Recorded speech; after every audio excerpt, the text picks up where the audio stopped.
Welcome to a live version of the Create and Grow Rich podcast. I am so excited, and I mean excited, really excited to have our next guest with us here today. This is Dr. Michael Platt, and he's one of our country's top neuroscientists who's known for asking some of the most challenging questions in 21st century neuroscience and conceiving innovative ways to find those answers. He has broad expertise in psychology, economics, biology, and of course, neuroscience.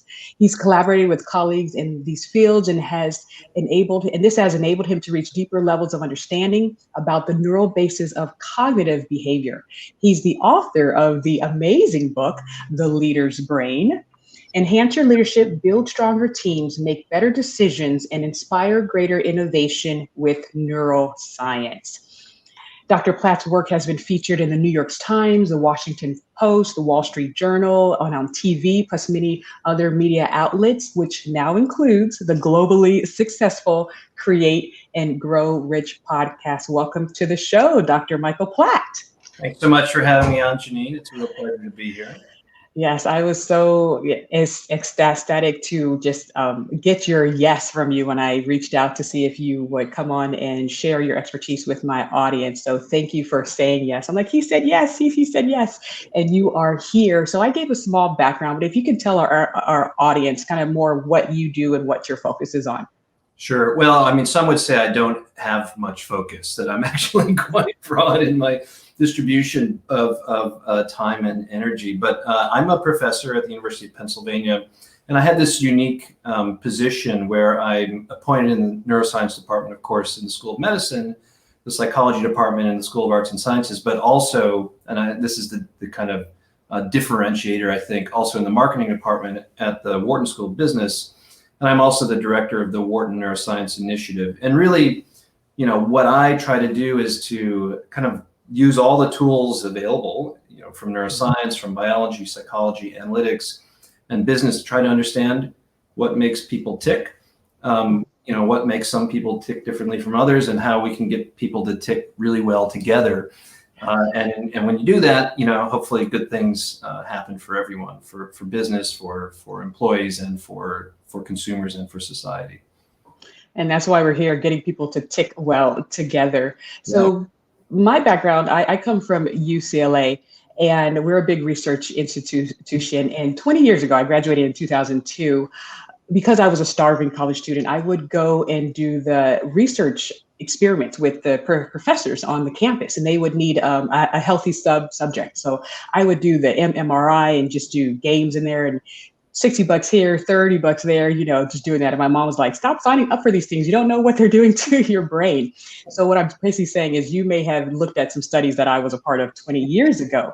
But my question to you is, that was 20 years ago. How far has neuroscience come from the early 2000s to now? And why should we, business people, educators, and leaders, be paying attention? Yeah, well, I'm glad to see you've had such a long-standing interest, and of course, we depend on kind-hearted students to be participants in our studies in order to drive our knowledge forward. I mean, you can think about neuroscience as sort of what's happened in the last 20 years are basically two sorts of things. One is that the technologies and techniques and tools have evolved incredibly rapidly, so we can do incredible things. But most of those incredible things that we do are in animals, like mice or whatever, that now we can use all kinds of tricks to manipulate brain activity and to visualize it and really come to a fundamental understanding. So that's sort of one side of things. The other side is just the accumulation of knowledge using the technologies that you were referring to, that have been around for 20 years or more, but through accumulation of knowledge, and also through improvements in theory and in analysis, we're now at a point where we understand a lot about the kind of fundamental capacities that are kind of mentioned in the subtitle of my book. So we know a lot about what the decision-making circuits in our brain. We know a lot about the circuits that underlie creativity and exploration. We know a lot about the circuits that underlie focus and getting the job done. And in particular, for my own work, the circuits that are involved in managing our connections with other people and allowing us to be good teammates and good leaders and good coaches. So that's, I think, pretty remarkable. I mean, it means that on the one hand, from a medical perspective, we can, we're in a much better position to help people who have trouble in any of those areas. But it also means that, from the lens of business, from the perspective of business, we're in a position to say, how can that knowledge and, coupled with these tools, help us to do business better, to have, to approach innovation in a much more precise way? How can we do management and HR with, all this knowledge that we have from neuroscience, to do it in a much more robust and precise way? And so that's why I think people in business, that's why business leaders should really be paying attention to neuroscience right now. Yes, and I hope they do. And I know that you saw in my post, I was like, this book should be like required reading for anyone going into these critical positions. But let's start with creativity first. I'm an educator by trade, so I'm really big on definition. So I just want our audience to know that when I say creativity, I don't mean artistry. A lot of people think they're not creative because they're not excellent in the arts. So I'd like to clear that up, that creativity for me is the process of problem finding and problem solving with relevance, value, and novelty. So the creation of new ideas. So that's what I mean by creativity. What's going on in the brain with these networks with creativity? How can we really pump that up? Yeah, great question. And I side with you in terms of a pretty broad definition of creativity. It involves spitting out new ideas. It involves exploring. It's divergent thinking. It's looking for something new. And what we now know is that there's it's not this left brain, right brain idea that's been around in the popular press for a long time. That's completely wrong. But the metaphor is kind of right, in the sense that there's a circuit in our brains that's devoted to really, focus on routine task and execution, and another circuit that's involved in innovation, divergent thinking, getting outside the box. And it turns out that, when one of these is turned up, the other one is turned down. Okay, so, and there's some really important implications of that. Like if you need to, if your job is to come up with new ideas, right? If you want to be creative, the worst thing you could do is be chained to your computer and typing numbers into an Excel spreadsheet. It's just not going to happen. So the research is actually pretty clear that you need to disengage from routine tasks, from drudgery, and step away from your computer. And this kind of liberates that innovation network to really ramp up. And we now know that simple things like literally getting up and walking away, moving around, seems to promote creative thinking and allow you to come up with new ideas. Any other hacks that you can think of to really turn that innovation network way up? Well, I think those are two that we understand very well, which is disengagement. Step back, literally move around. Even if you can't get out of your apartment due to lockdown or whatever, just move around, within your apartment or your home. Also, connecting with other people, taking the perspective of other people. There's a network in our brains that we call the social brain network, which is distinct from the innovation network that I just talked about, but there is some overlap. So when you're kind of taking the perspective of others, you are seeing things through their eyes, through a different lens, and this also kind of co-activates this innovation network, which might be why we often come up with new ideas when we're sort of spitballing with other people. Right, and that's something we could talk about how difficult that's been during the pandemic as well. Yes, I definitely want to go into that area and to give people some concrete implementation ideas to deal with the Zoom fatigue and to deal with remote working. But I want to stay with the social brain network and just how important that is. Your research talked about how the brain grows as the network grows. Yeah, so this is actually the work of many people, as is everything I talk about in the book. But this social brain network, which really manages our connections with other people. So it allows us to perceive them, identify who they are, what their emotional states are, and what's going on in their heads, basically to read their minds. And we now know that this network is bigger, more robust, more better connected in people who have more friends, who have larger social networks. And that, raises some sort of troubling ideas about, well, if you're just born with a better, better functioning social brain network, you're just going to do better. You're going to be a better connector. And to some degree, that's a little bit true, right? But we also know that the social brain network is kind of like a dial, right? And you can turn it up. And in fact, you can change its structure and function by exercising it. So, and that exercise can take a number of different forms, even just interacting with more people, getting out, meeting people, talking to them, getting to know them. That's an important way to exercise your social brain. It will cause it to grow. And some of these other things that we talk about, like perspective taking the perspective of others, literally working on that every day for 5 minutes at a time, will cause your social brain network in your head to physically change. And you'll actually be better at relating to people, once you've done that for a few weeks.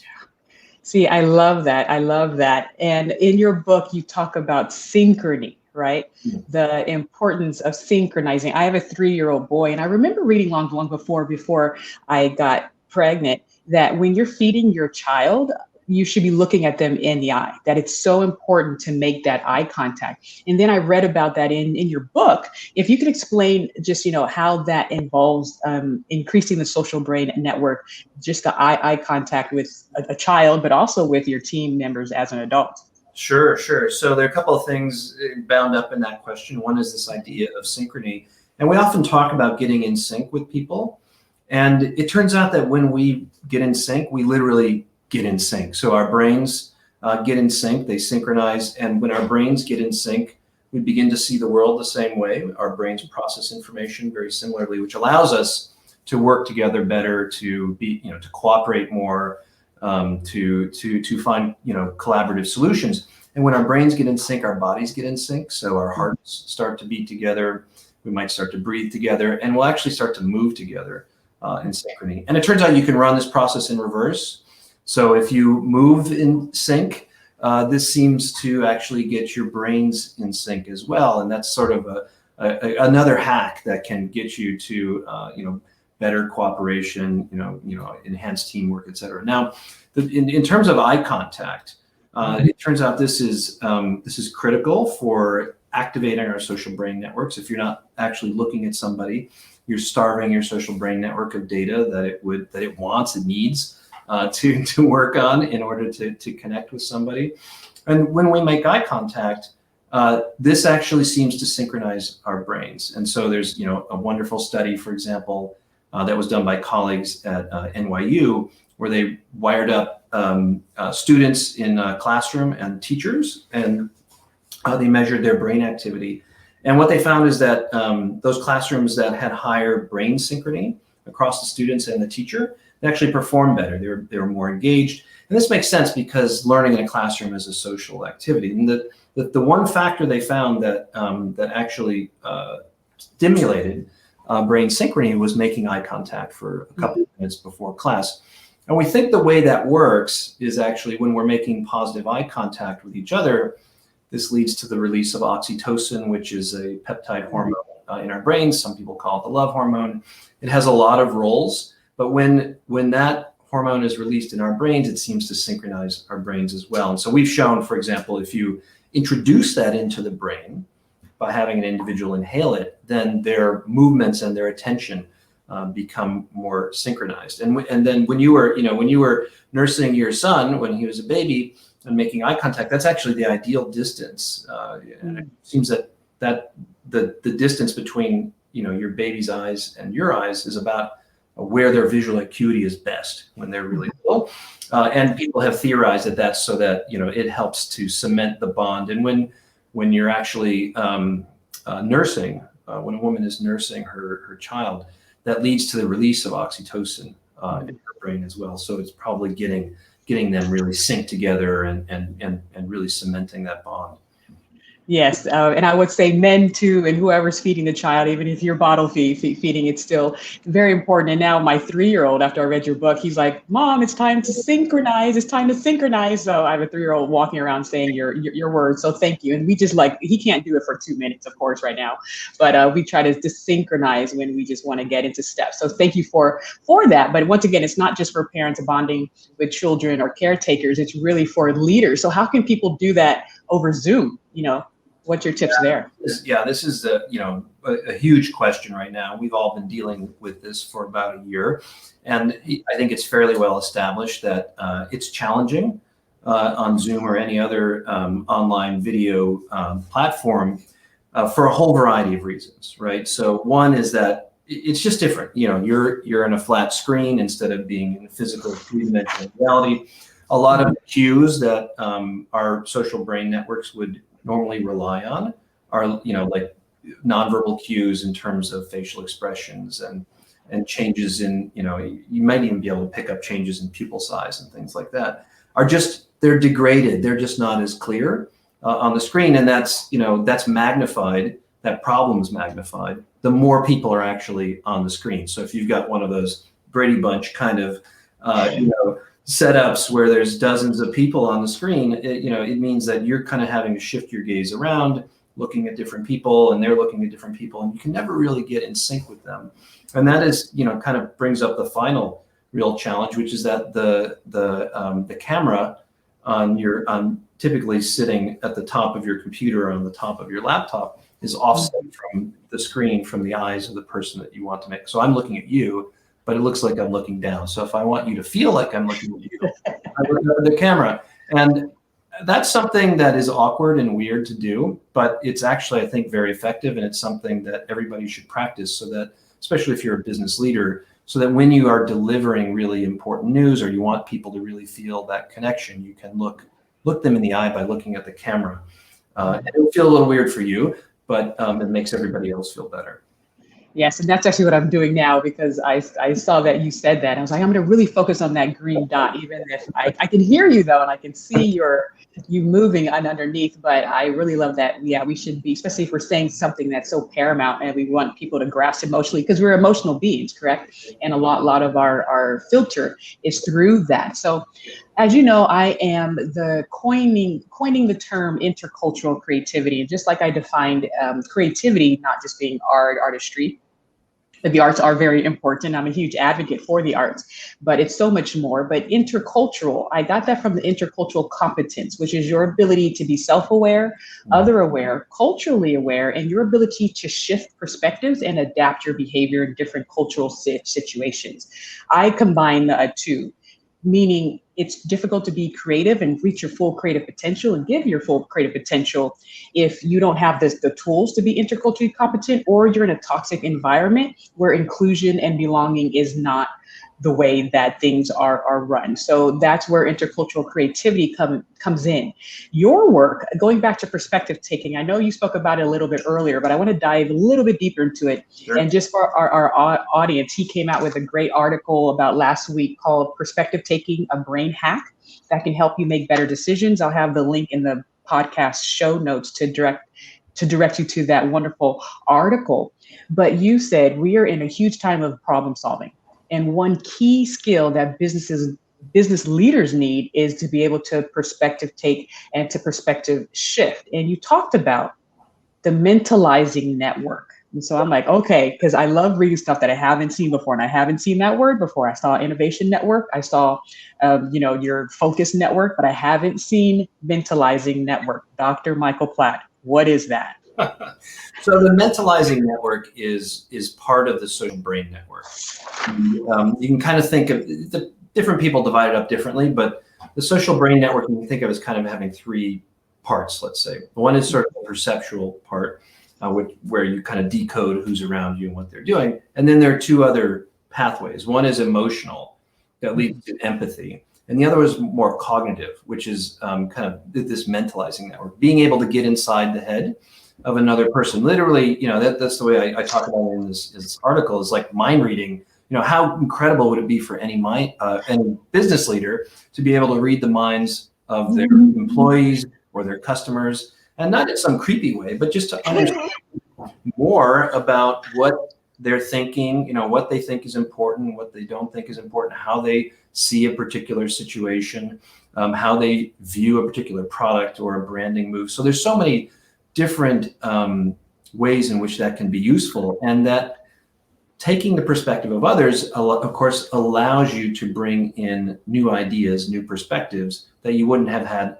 otherwise. So it's, I think that it serves two goals, right? So one is to kind of boost innovation and creativity, and it also allows you to do a better job of connecting with the people around you, which are both, both are really, really important for business leaders. And you mentioned that the Mentalizing Network does overlap with the Innovation Network, correct? Yes. So there is it's an interesting piece of the puzzle that is not completely worked out yet, but there is an overlap. And the way we kind of think about that is when you're in a situation with other people, that's one of the most kind of unpredictable circumstances you can find yourself in. And so this innovation network may become active because it's kind of spinning out possible paths and possible outcomes, right? And possible responses, because when we are interacting with other people, it's such a dynamic give and take, and there are other minds involved, right? And so I think that's my take on why you see this co-activation occur.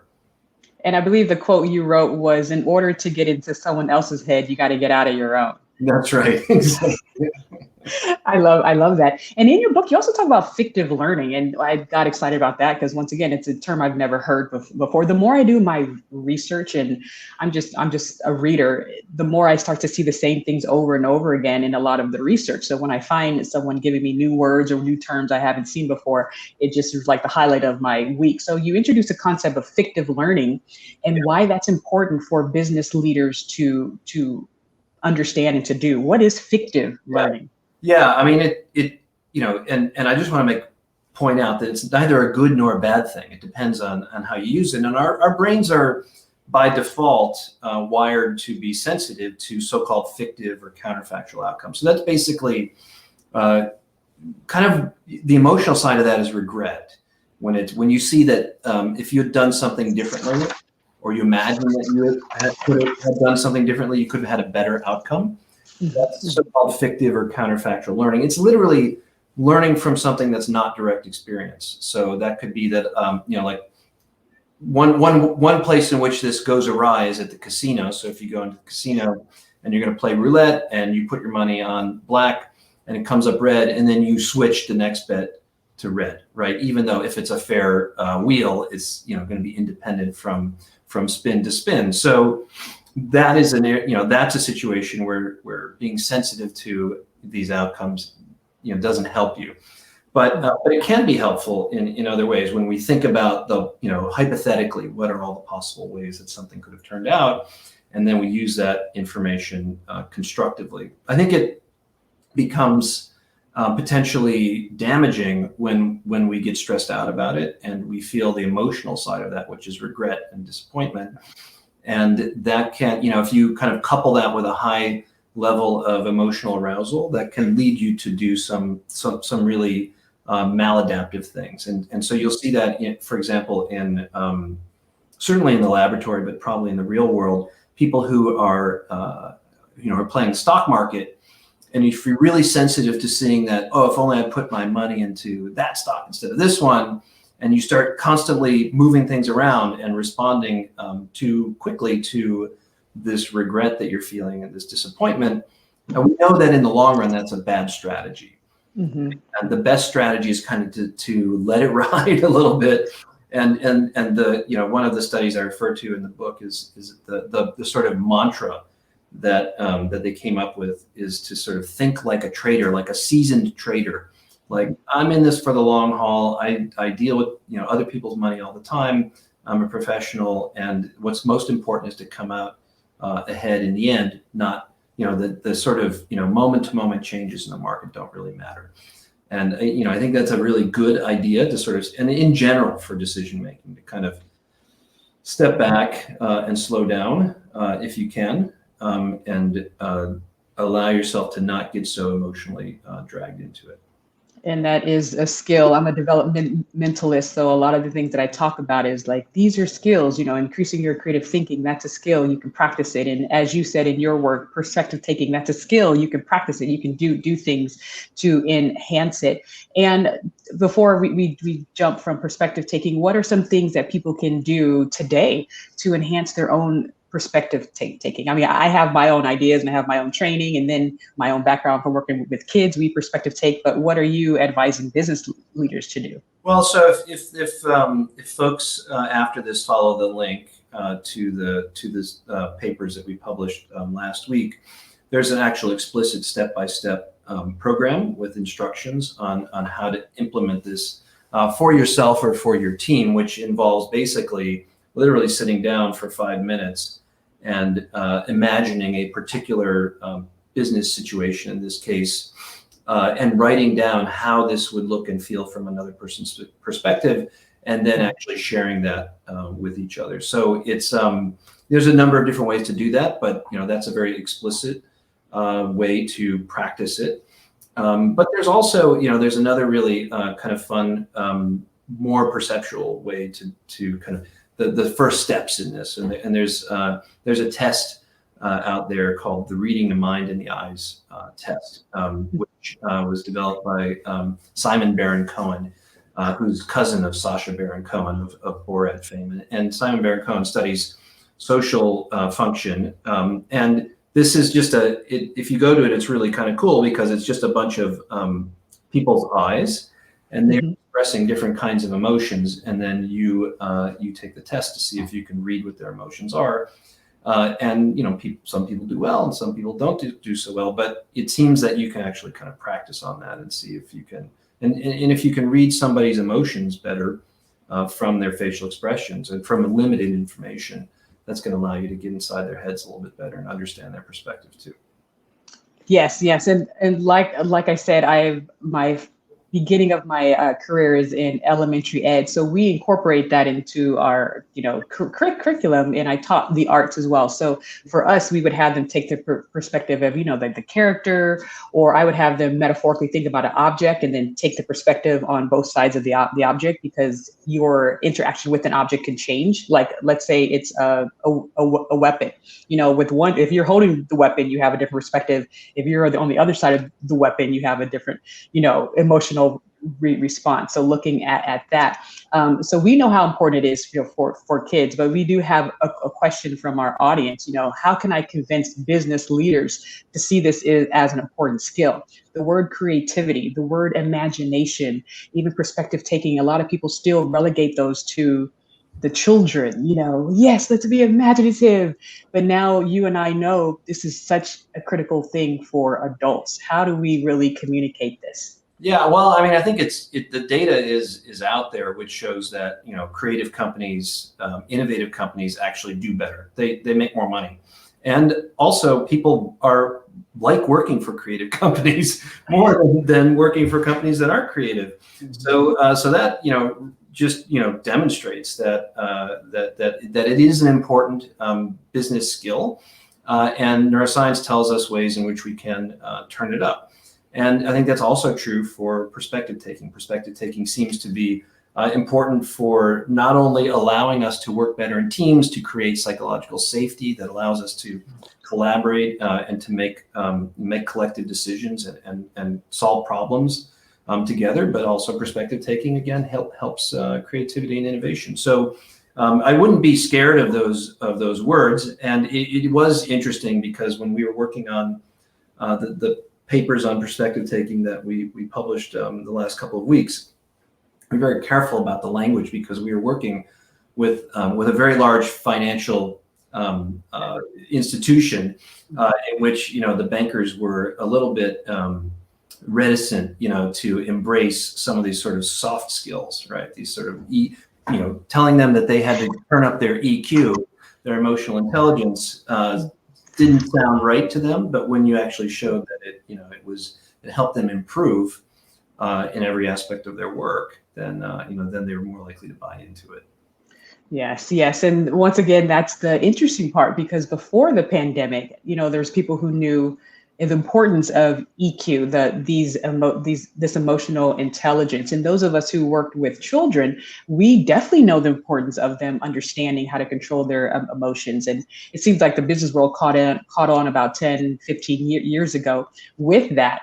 But I think as we come out of this pandemic and as we understand the uniqueness of people, and I have a diamond here because my logo is the diamond for our company, but I tell people, you're multifaceted, and the demographics, like the cultural lens, and I'm actually bridging to our next top topic.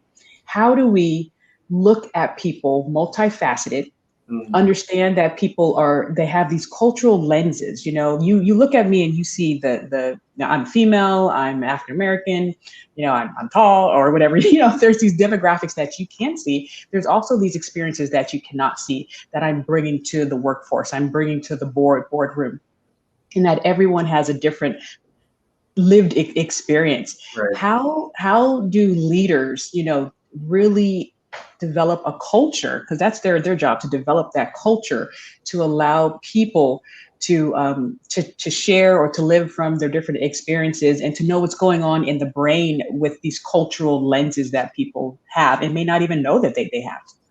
Right. Well, I do think you have to create a culture of psychological safety where everybody does feel respected and valued, and that they then have the confidence to to voice their opinion, to contribute.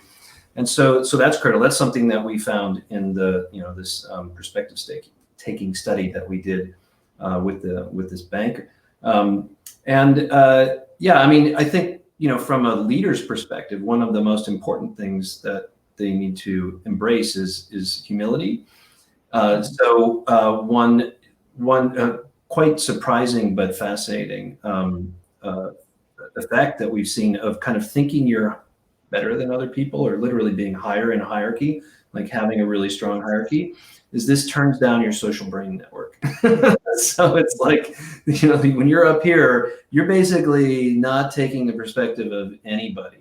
So I think doing what you can, even if you need to have a hierarchy in place, like sometimes in the military where you have to have a strong chain of command, you can still embrace the sort of culture of having a flat hierarchy, in the sense of relating to everybody, talking to everybody, actually paying attention to them, looking them in the eye. Are you the person who walks past, the people who are cleaning the office and never says a word to them, or do you actually engage in conversation? That I think that's critical for creating the right type of culture where everybody can thrive. Yeah, there's a great story about that airline pilot. I forgot Plum. He fought in the Vietnam War, and he had 75 great great missions, and he was in actually the Navy. And then one of his missions, he got struck down, and he had to parachute out. He pressed the button, and he parachuted out. And then he was caught in an enemy camp for 7 years, but he was released and came home. And years later, he's sitting at a restaurant and having dinner with his wife, and some man comes up and says, "Hey, you're Plum, your plane got shot down."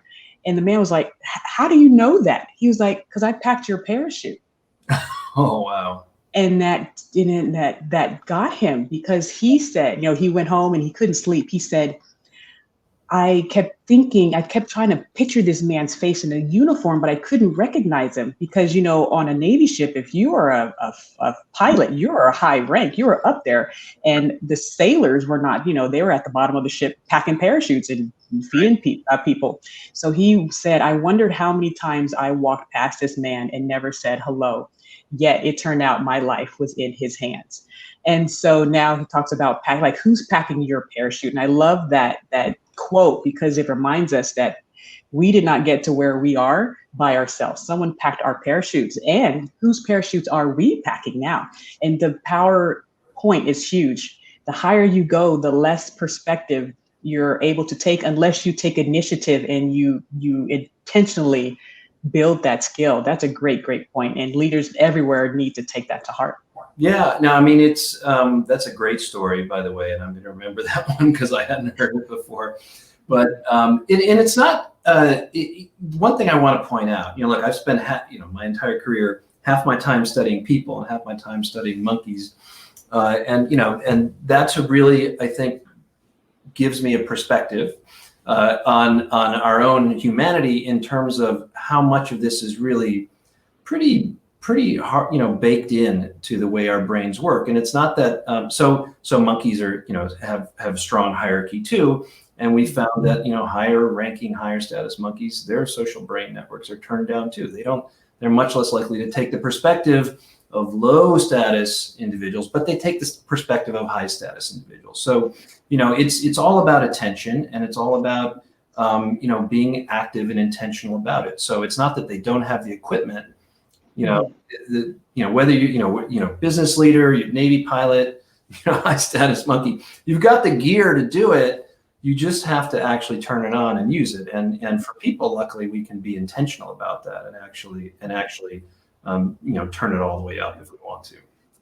And with that, with looking at intercultural competence, it's your ability to shift between cultures, and people who can do that. Like if you look at power, or if you look at social economic level, in our culture, we're kind of trained, kind of like what you said, if you're high wealth, not too many times am I going to see you, sitting on the street, hanging out next to someone who's experiencing homelessness, unless you're like within a group doing a church thing or something, or But this ability to shift through cultural experiences, does that affect our social brain? People who are really good at just connecting with everyone, that one person that seems to know like everybody in every cultural level.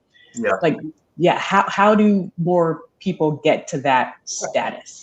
Well, I mean, I think part of it's just part of the personality you're born with, the brain equipment you're born with, but maybe that's about 50%, and the other 50% is sort of what you do with it, and everything we talked about today. So is something you can work on to get better at networking with other people. So that starts with paying attention. Pay attention to people.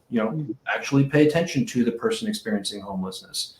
Talk to them. Don't just, ignore them, right? So now you're getting data about them. People who do that are going to be more likely to actually give to charity. We know that people who literally see people in the world as human, right? Or even see, if there are these sort of videos of inanimate objects moving around. If you're a person who actually sees those as having more human-like qualities, your social brain network is more active. You're more likely to give to charity. So it's all about recognizing the humanity in other people, which starts with paying attention to them, and then and from that comes the next steps. Talk to them, try to get some insight into their perspective.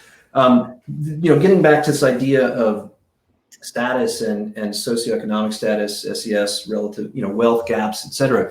It seems quite clear, and my friend and colleague Talia Wheatley at Dartmouth has done some really fascinating work on this, that people who come from lower SES, right, their social brain networks are just much more engaged. They're turned way up because they've got to figure out how to navigate all the different ways in which society is sort of structured against them, right? And whereas people who are at the top, they don't have to do that. They just do what they want, right? And again, that's what we see in non-human primates as well. Interesting. And it also makes me remind, that before the pandemic, I didn't even know really what, Zoom really did before the pandemic. And I didn't Skype, all of my podcast interviews were face-to-face. And also growing up, I didn't know how important networking was, or building your social relationships. And so I do have a nonprofit where I work with 6th through 12th graders from low wealth areas. And I'm basically meeting with them and talking about financial literacy, creative literacy, but also these key life skills that no one really taught us growing up, like, build your network before you actually need them. And then, of course, make sure your money is fine, and make sure that, you're thinking creatively. But I just love that point, because now I have even more reason to come back to them and saying, this is why you need to work on building your networks. But the pandemic point I want to bring up was the pandemic forced me to open up my network globally. Like, I've interviewed people for this podcast that I would have never even connected with had I not been thrown to this, okay, well, how do I get to people now that I can't drive to their office to interview them, Well, I mean, good for you. And I would say that for those people who have kind of thrived during the pandemic, they've actually expanded their social networks. But really, I think super important study came out from Microsoft in the last couple of weeks, looking at objective data from people's use of platforms like Teams and Microsoft Teams and whatnot. And what that data shows is that most people, their networks have become much more siloed and much smaller. So they're actually, and you think about it, you're interacting, and I'm interacting with fewer people just on a day-to-day basis. I don't even see the people in my lab, let alone the larger group. And, we've all become Zoom fatigued. And so we're limiting the number of meetings that we have. So, unfortunately, people's social networks are contracting. And we know that that's coinciding with a contraction in innovation as well, probably because of all the things we've already talked about. You're not bumping into other people, having those, serendipitous conversations that new ideas get hatched. And so it's, and finally kind of speak to the mental health outcomes, which, what we're seeing is just skyrocketing mental health problems, anxiety, depression, suicidal ideation, all of these things. And they're directly proportional. We've done work on this, directly proportional to how much loneliness you've experienced, how isolated you've actually been. And, and that's because, we are a social species, just in general. That's part of our adaptive toolkit. And the way that we actually deal with uncertainty and stress is to rely on each other, to get more social, to make more connections, to deepen the ones that we have. And that adaptive strategy has been taken away from us, right? And it's sort of a really profound moment to think about that. That the thing that we evolved to do, under these conditions, we can't do anymore. And that's a big part of why people are so miserable, frankly. Yes. So it's like looking at ways for me, I was just looking at ways to overcome that. So I started to reach out more, but I still have my family here. So it's not like I live alone, and people have different lived experiences. And that takes us back to the intercultural part, of how do we work together? Because I did see that your report did talk about how productivity is up, but innovation is down, what you just mentioned. So I thought that was pretty interesting as well. Switching gears, April is Autism Month, and in the back of your book, you talk about neurodiversity and how we need to do a better job, HR, our school system, really just looking at the neurodiversity and cognitive diversity, but particularly the neurodiversity of our people and putting people in the right jobs. Could you talk more about that, and where do you see us going in this next era? Absolutely. So, it's interesting. There are two kind of major challenges happening, right now that could be each other's solution. So, on the one hand, we're facing, this talent crunch. I mean, it's hard to sometimes appreciate that given all of the economic upheaval of the past year. But overall, corporate America is predicting a huge talent crunch. How do we find the people who have the talents for some of these quite very specific kinds of tasks that, and jobs that need to be done? At the same time, there are, millions of people who are neurodiverse, who might be characterized as having, autism or attention deficit hyperactivity disorder or obsessive compulsive disorder or bipolar, any number of a range of different, neurological conditions, right, that are associated with I would say different kind of superpowers, different hidden talents, traits, and motivators. And it's something that just hasn't been appreciated because the sort of traditional way of doing hiring, right, in business has been to do, you do an IQ test, you do a personality test, and you have an interview. That might not be the best way to actually uncover the person who's got this incredible gift for the creative needs that you have, right? And so one of the things that we've been trying to do is to develop much more brain-based assessments that more precisely reveal, without asking people to just tell us who they are, because people don't always necessarily know, reveal what these sort of hidden superpowers are. And if you can use that information to align, people's, talents with the jobs that they do, it's a win-win for everybody. So, companies are happy because they get employees who are better at the job, and they're not going to face all this turnover. People are unhappy in the job that they're in because they're not well suited to it. And then the employees are happy because they've found a job that they're really good at and can be productive and feel satisfaction and meaning in the work that they're doing. So, this is the goal. And we're actually really delighted to be working with a foundation called Specialist Stern Foundation, which has a 1 million job goal. They're focusing primarily on autism right now, but there are other neurodiverse populations that they're also working to help place. And in fact, their approach is to do exactly what I was saying, which is to kind of ditch the old school way of doing hiring and find a better way to do it. And they've had a ton of success working with really top flight companies like Microsoft and Goldman Sachs. So. Yeah, well, I love the fact that we're looking to reinvent, right? Reimagine what this future could look like. And hopefully the word lead means you're actually going somewhere. There's movement in a new direction. So I love the fact that we actually be leading. But before I let you go, I'm loving this. Thank you. You're like the book coming alive. Thank you so much. I just want to just really talk about, biases and unconscious beliefs. And, I have my brain. I'm the person with the nice suit. And you have your brain. Can you show your brain? I always bring an extra brain to every exam, just in case.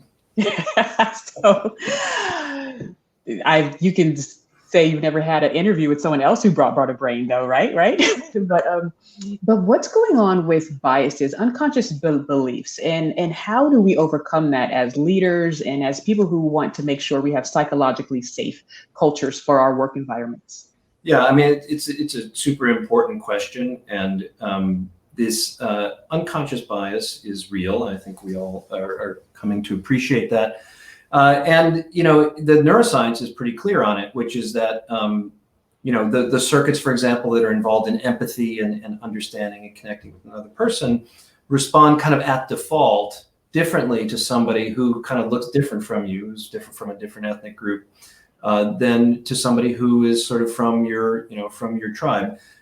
Largely in people who have grown up in pretty homogeneous environments. And so, it's amazing. I don't have the video. I can't show the videos right now, but it's like, a former postdoc of mine, when he was a graduate student and doing his graduate work, showed that like you can show a video of somebody in pain, okay, literally getting stuck with a needle. And you ask people like, how do you feel about that? And they're like, oh my God, I feel pain for that person.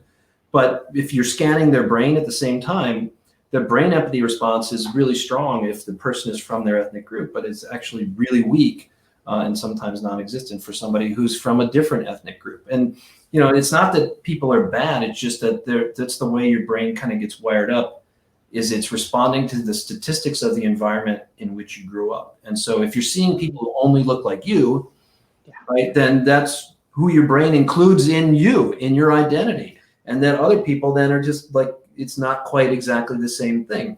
And this isn't even uniquely human. We see this in other animals. So, which is just, kind of mind blowing. Really amazing research in rats, for example, showing that, and rats have a kind of form of empathy. They'll rescue another rat that's trapped in a tube. And a white rat that's raised with white rats will rescue a white rat, but not a black rat. If you raise that white rat with black rats, they'll rescue the black rat, but not white rats. If you raise them with a mixed group of black and white rats, they rescue everybody. They help everybody. And I think there's a really important message there, which is that there's sort of two messages. One is that, in some sense, diversity is really a part of the path to inclusion and equity. Because if you're actually surrounded by people, especially while you're growing up, who are diverse, then they're going to be included in your brain's sense of who they are and who's a person, right, and respond in a similar way.